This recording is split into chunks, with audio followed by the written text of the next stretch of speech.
Hello students, आज हमारा topic है लॉरेंज बल के आधार पर फैराडे नियम की उत्पत्ति। आज proof of Faraday's law, basis of Lorentz force, यानी फैराडे के जो नियम हैं, फैराडे की ने जो नियम दिया था उसका प्रूफ हमें करना है accordingly Lorentz force. Lorentz force के अकॉर्डिंग उसके बेसिस पर हमें फैराडे नियम की उत्पत्ति करनी है। कभी कभी ये ऐसे भी आ जाता है कि explanations of electromagnetic induction on the basis of Lorentz force. चुंबकीय बल के आधार पर, यानी लॉरेंज बल के आधार पर विद्युत चुंबकीय प्रेरण की व्याख्या कीजिए, या ऐसे भी आ सकता है, और लॉरेंज बल के आधार पर फैराडे नियम की उत्पत्ति। ये दोनों एक ही टॉपिक है, तो आज हमें इसको करना है। आइए क्या है, अब हमारे पास क्या है इसको समझने के लिए, यानी और सबसे पहले तो हमें फैराडे लॉज मालूम होना चाहिए। फैराडे लॉ क्या है? फैराडे लॉ है कि E equal to minus delta phi B upon delta T. आपको पता है किसी भी विद्युत परिपथ से में होने वाले फ्लक्स परिवर्तन की जो ऋणात्मक दर होती है, ऋणात्मक दर वो किसके बराबर होती है? उसमें उत्पन्न प्रेरित विद्युत वाहक बल के बराबर होती है। यही क्या था फैराडे का प्रथम नियम। फैराडे का प्रथम नियम क्या था कि अगर किसी भी वैद्युत परिपथ से बल चुंबकीय फ्लक्स में परिवर्तन हो तो उसमें उत्पन्न होने वाला जो विद्युत वाहक बल है, प्रेरित विद्युत वाहक बल है, वह चुंबकीय फ्लक्स परिवर्तन की ऋणात्मक दर के बराबर होता है। ये आपको हमने पहले पढ़ाया था। तो ये फैराडे लॉज है, फैराडे का प्रथम नियम है।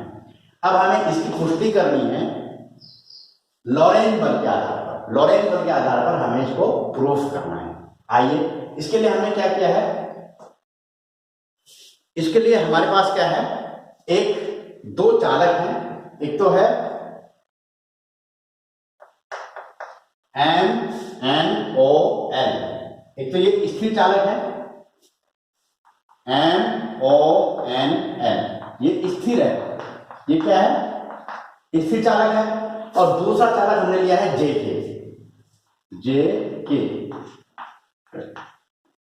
इसके ऊपर क्या है?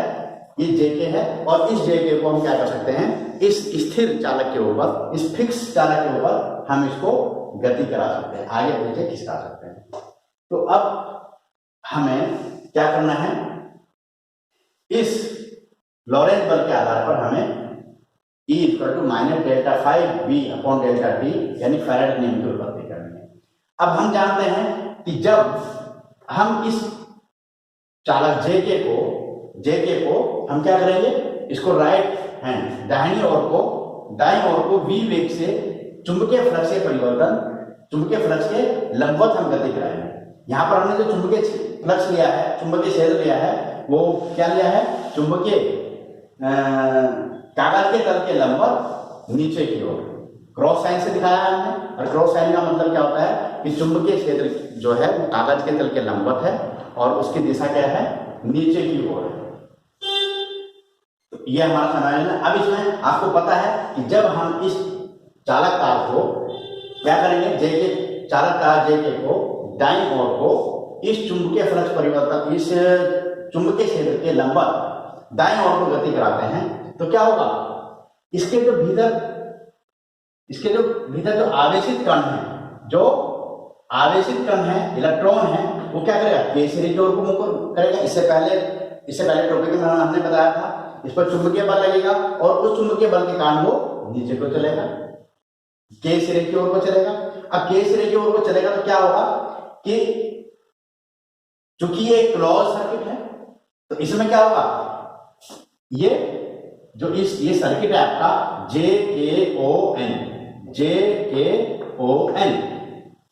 इसमें क्या करना? इस सर्किट में, इस चालक तार में ही गति करने लगेगा। यानी जो इलेक्ट्रॉन्स है, जो फ्री इलेक्ट्रॉन्स है, मुक्त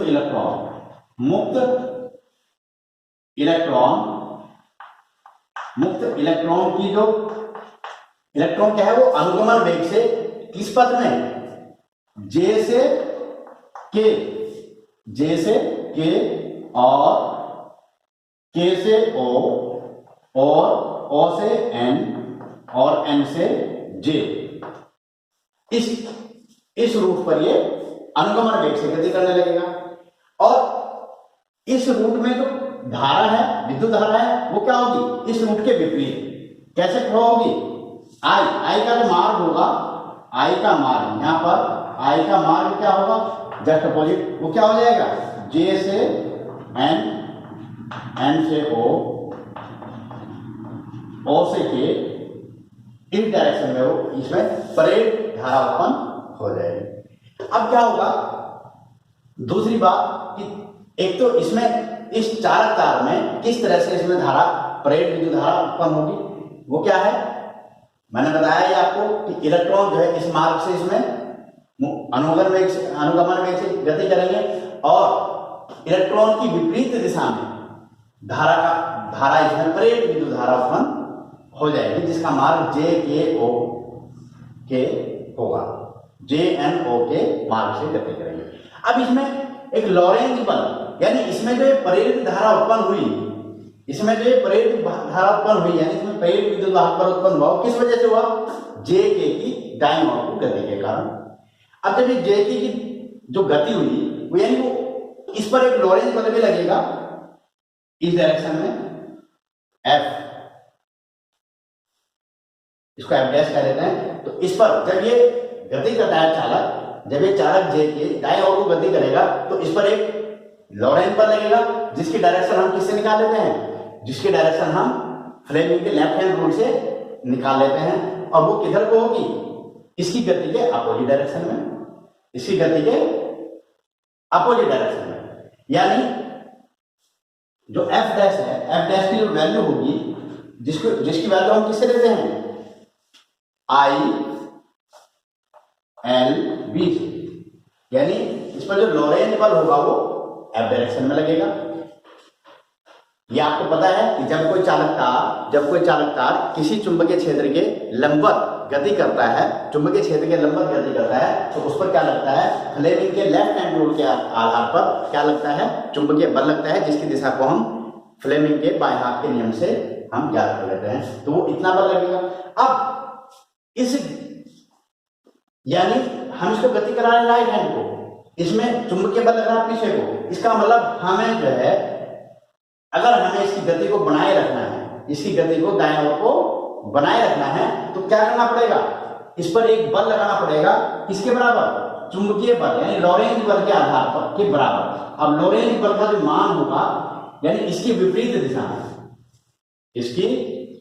इस बल के विपरीत दिशा किधर को होगी, इधर को होगी, दाएं ओर को होगी, तो इसकी विपरीत दिशा में हमें एक बल लगाना पड़ेगा, अगर हमें इसको रेगुलरली गति करा के रखना है। क्योंकि जो हम गति करा रहे हैं उस गति की वजह से इसमें लॉरेंज बल उत्पन्न हो गया, जिसकी डायरेक्शन इसकी गति की विपरीत दिशा में है, जिसकी वैल्यू को हम, जिसके मान को हम F dash equal to I L B से देते हैं। अब अगर हम इसको रेगुलरली गति कराना चाहते हैं तो हमें क्या है कि इसके बराबर परंतु विपरीत दिशा में क्या करना पड़ेगा, एक बल लगाना पड़ेगा, जिसका मान हम एफ से देंगे, और वो क्या होगा, वो होगा माइनस एफ डैश के बराबर, और यानी माइनस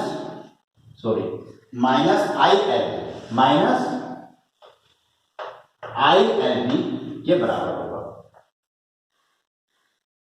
इस तरह से इस बल की वजह से ये रेगुलर गति करेगा, और रेगुलर गति करेगा तो इसमें प्रेरित विद्युत वाहक बल उत्पन्न होगा, और इसमें प्रेरित विद्युत धारा भी उत्पन्न हो जाएगी। अब हम उसकी वैल्यू कैलकुलेट करना चाहते हैं। माना कि डेल्टा टी समय में ये कितना विस्थापित हो जाता है, माना डेल्टा टी समय में ये कितना विस्थापित हो जाता है, डेल्टा एक्स। माना डेल्टा टी समय में, सपोज हमने मान लिया कि डेल्टा टी समय में ये कितना विस्थापित हो जाता है, डेल्टा एक्स। तार जो है राइट हैंड को यानी दाईं ओर कितना विस्थापित हो जाता है, dx डेल्टा x विस्थापित हो जाता है। तो इस विस्थापन के दौरान कितना कार्य करना पड़ा, f डेल्टा x, कितना वर्क होगा, f डेल्टा x, और डेल्टा x क्या है, विस्थापन है, कितने समय में, डेल्टा t समय में, वेग क्या है, v है, तो डेल्टा x की वैल्यू क्या हो जाएगी, डेल्टा x इक्वल टू हो जाएगा v इंटू डेल्टा t। इसको हम यहां पर रख लेते हैं, तो w इक्वल टू हो जाएगा f v डेल्टा t। ये हो गया। f की वैल्यू हम जानते हैं कितनी है, ये हमने निकाला है, f की वैल्यू कितनी है, minus i L B V और डेल्टा टी। ये हो गया। अब अगर मैं इसको थोड़ा सा रीअरेंज कर लूं, रीअरेंज कर, माइनस आई एल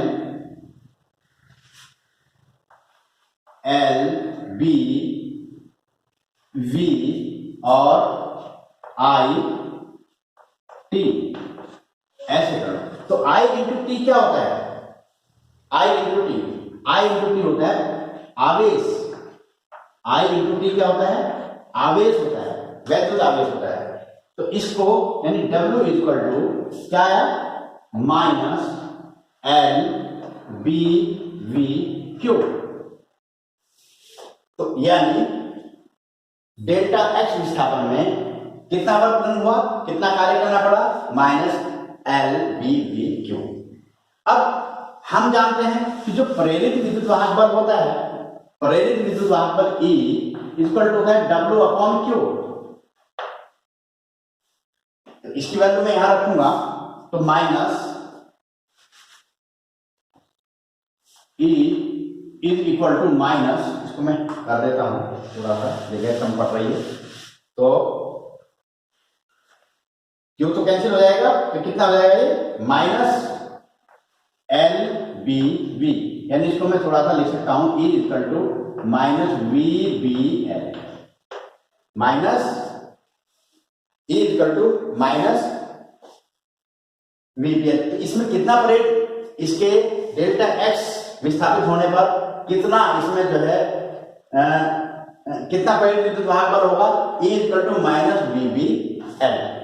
अब हमें क्या निकालना है, फ्लक्स परिवर्तन, हमें क्या निकालना है, फ्लक्स परिवर्तन। तो फ्लक्स परिवर्तन निकालिए, डेल्टा एक्स विस्थापन में कितना फ्लक्स परिवर्तन होगा। अब यहां देखिए, जब ये गति प्रारंभ करने से पहले जे कितना है, जे एन ओ के क्षेत्रफल।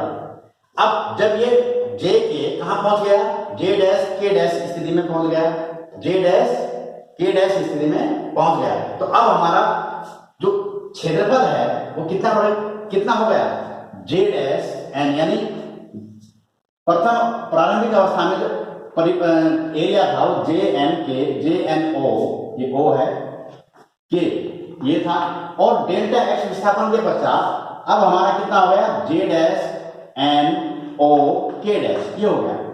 तो परिवर्तन कितना हुआ, क्षेत्रफल में वृद्धि कितनी हुई, क्षेत्रफल में वृद्धि, क्षेत्रफल में वृद्धि कितनी हो गई, जे डैश और के डैश। तो अब हमें तो चुंबकीय फ्लक्स परिवर्तन चाहिए, चुंबकीय फ्लक्स परिवर्तन डेल्टा फाइव बी, ये क्या होगा, चुंबकीय क्षेत्र गुना क्षेत्रफल में वृद्धि, क्षेत्रफल में वृद्धि कितनी है, जे डैश के और के डैश, ये है। अब हमें क्या चाहिए, इसकी वैल्यू, अब इसकी लंबाई हमने कितनी ली है,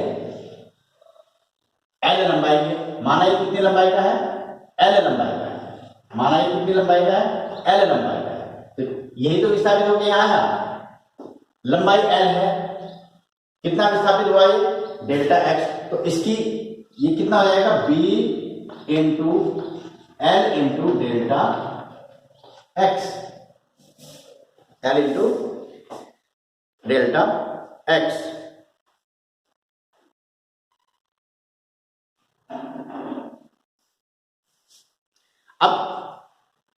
ये आ गया। अब हमें क्या निकालना है, ये आया हमारा चुंबकीय फ्लक्स परिवर्तन, यानी जो हमारा चालक तार था, ये चालक तार डेल्टा टी समय में डेल्टा एक्स विस्थापन में होने पर, जब डेल्टा एक्स विस्थापित हो गया तो यहां से यहां तक विस्थापित होने पर चुंबकीय फ्लक्स परिवर्तन कितना हुआ, चुंबकीय फ्लक्स परिवर्तन ये हुआ। अब हमें क्या निकालना है, चुंबकीय फ्लक्स परिवर्तन की दर, चुंबकीय फ्लक्स परिवर्तन की दर। अब चुंबकीय फ्लक्स परिवर्तन की दर क्या है, डेल्टा फाई बी। अगर मैं इसको टाइम से डिवाइड कर दूं तो ये हो जाती है चुंबकीय फ्लक्स परिवर्तन की दर, यानी B into L into delta H upon delta T, delta T। अब इसको देखिए जरा, ये delta X upon delta T क्या होता है, विस्थापन परिवर्तन की दर है। और विस्थापन परिवर्तन की दर को हम क्या कहते हैं, विस्थापन परिवर्तन की दर को हम कहते हैं वेग, यानी ये हो जाएगा बी एल वी, यानी डेल्टा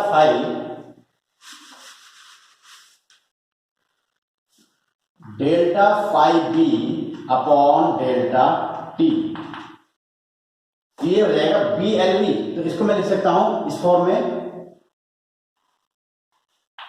वी बी एल, ये लिखा। अब यहां से देखिए आप, वी बी एल की वैल्यू हमने कितनी निकाल रखी है, अगर हम इन दोनों की तुलना करें तो यहां से V B L is equal to minus B. अब यहां से अगर मैं क्या करता हूं कि यहां पर वैल्यू रख देता हूं, तो delta phi B upon delta T, यहां से वी बी एल की वैल्यू माइनस बी। और अगर आप थोड़ा ध्यान देंगे, इसको मैं लिख सकता हूं E is equal to minus delta five B upon delta T. और यही तो फैराडे का प्रथम नियम है, ये तो फैराडे का प्रथम नियम है, वो हमने लिखा था। तो इस तरह से हम जो है लॉरेंट बल के आधार पर फैराडे नियम की उत्पत्ति हम कर सकते हैं। Thank you.